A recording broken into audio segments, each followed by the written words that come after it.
7 मई बुधवार को बिहार में होगा ब्लैकआउट मॉक ड्रिल। जानिए क्या है ये मॉक ड्रिल और इसमें आपको क्या करना है, हम जैसे और आप जैसे आम नागरिकों को क्या करना होगा। तो भारत और पाकिस्तान के बीच बढ़ते तनाव के बीच भारत सरकार युद्ध जैसी संभावित आपात स्थिति से निपटने के लिए पूरी तैयारी कर रही है और इसी कड़ी में 7 मई बुधवार को देश भर में एक विशेष सिविल डिफेंस मॉक ड्रिल का आयोजन किया जा रहा है, जिसमें पटना समेत बिहार के 6 जिले पूर्णिया, कटिहार, अररिया, किशनगंज, बेगूसराय जिला शामिल है। पटना में 80 अलग अलग स्थानों पर सायरन बजेंगे और शाम 7 बजे से 7:10 तक 10 मिनट का ब्लैकआउट किया जाएगा। तो अब सबसे पहले समझते हैं कि ये मॉक ड्रिल होता क्या है, होती है ये मॉक ड्रिल। तो मॉक ड्रिल एक तरह की पूर्वाभ्यास प्रक्रिया होती है जिसमें आपातकालीन स्थितियों से निपटने के लिए सरकार, प्रशासन और आम नागरिक मिलकर मिलिट्री या सिविल स्तर की तैयारी करते हैं। और इसका उद्देश्य होता है यह देखना कि अगर अचानक कोई हमला या आपदा हो जाए तो जनता और प्रशासन किस हद तक तैयार है और किस तरह से प्रतिक्रिया देगा। तो इस मॉक ड्रिल में क्या क्या होगा आइए जानते हैं। तो 7 मई को शाम 6:58 में पहला सायरन बजेगा जो 2 मिनट तक चलेगा। इसके तुरंत बाद ब्लैकआउट शुरू हो जाएगा, यानी पूरे इलाके की बिजली काट दी जाएगी और सभी को अपने घरों की लाइट बंद करनी होगी। अब अगर सड़क पर चल रहे हैं तो वाहनों को भी रुककर लाइट बंद करनी होगी। हालांकि एम्बुलेंस और आपातकालीन सेवाओं को छूट दी गई है।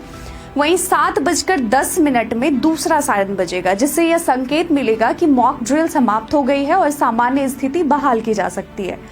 तो यह ड्रिल पटना में 80 अलग अलग स्थानों पर आयोजित की जाएगी और फायर ब्रिगेड, पुलिस वाहन और अन्य सुरक्षा एजेंसियां सायरन के जरिए लोगों को सतर्क करेगी। अब बात आती है कि ब्लैकआउट के दौरान क्या करना चाहिए आम नागरिकों को। तो सभी नागरिकों को अपने घर की लाइटें बंद रखनी है।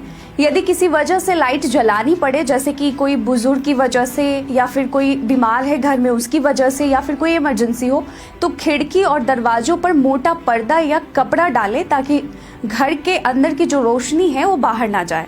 अब इसके बाद आपको खुले इलाकों में नहीं रहना है और अगर आप बाहर हैं तो किसी नजदीकी इमारत या सुरक्षित स्थान में शरण लें।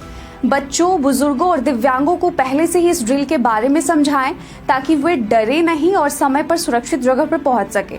अब बात आती है कि मॉक ड्रिल क्यों जरूरी है। तो पिछले दिनों जम्मू कश्मीर के पहलगाम में हुए आतंकी हमले के बाद पूरे देश में सतर्कता बढ़ा दी गई है। ऐसी मॉक ड्रिल्स का मकसद है कि लोगों को युद्ध या आतंकी हमले जैसी स्थिति के लिए मानसिक रूप से तैयार करना। तो इसके जरिए प्रशासन यह परखेगा कि बिजली, संचार, चिकित्सा और नागरिक सुरक्षा सेवाएं कितनी चुस्त और दुरुस्त है। तो नागरिकों से अपील की गई है, जैसे कि पटना के जिलाधिकारी डॉक्टर चंद्रशेखर सिंह और एसएसपी आकाश कुमार ने लोगों से अपील की है कि वे इस मॉक ड्रिल को लेकर घबराएं नहीं और यह केवल एक पूर्वाभ्यास है, यानी रिहर्सल है, न कि कोई असली हमला। तो प्रशासन चाहता है कि हर व्यक्ति इसे गंभीरता से ले और पूरा सहयोग करे ताकि अगर भविष्य में ऐसी कोई स्थिति आती है तो हम सब तैयार रहें। तो अब बात आती है कि इस दौरान आपको क्या चीजें जो है हमेशा तैयार रखनी है। तो मॉक ड्रिल के दौरान प्रशासन लोगों को आपातकालीन किट तैयार रखने की सलाह देता है। तो इसमें शामिल हो सकते हैं पानी की बोतलें, टॉर्च और अतिरिक्त बैटरियां, प्राथमिक चिकित्सा किट, जरूरी दवाइयां, कुछ सूखा भोजन आप साथ में रख सकते हैं, जरूरी दस्तावेजों की कॉपी, मोबाइल पावर बैंक और गर्म कपड़े या कंबल आप रख सकते हैं। तो 7 मई के शाम को होने वाली यह मॉक ड्रिल एक चेतावनी नहीं बल्कि सावधानी है। आज अगर हम सही से अभ्यास कर लेते हैं तो भविष्य की किसी भी आपदा या हमले के समय नुकसान को कम किया जा सकता है। इसलिए आपको चाहिए कि प्रशासन के निर्देशों का पालन करें और देश हित में सहयोग करें। सेफ रहें, सुरक्षित रहें और आप हमें कमेंट सेक्शन में फिलहाल बताएं कि आप अभी फिलहाल किस क्षेत्र में हैं, किस जिले में हैं और कमेंट सेक्शन में लिखकर ज़रूर बताएं। आज की वीडियो में बस इतना ही। धन्यवाद।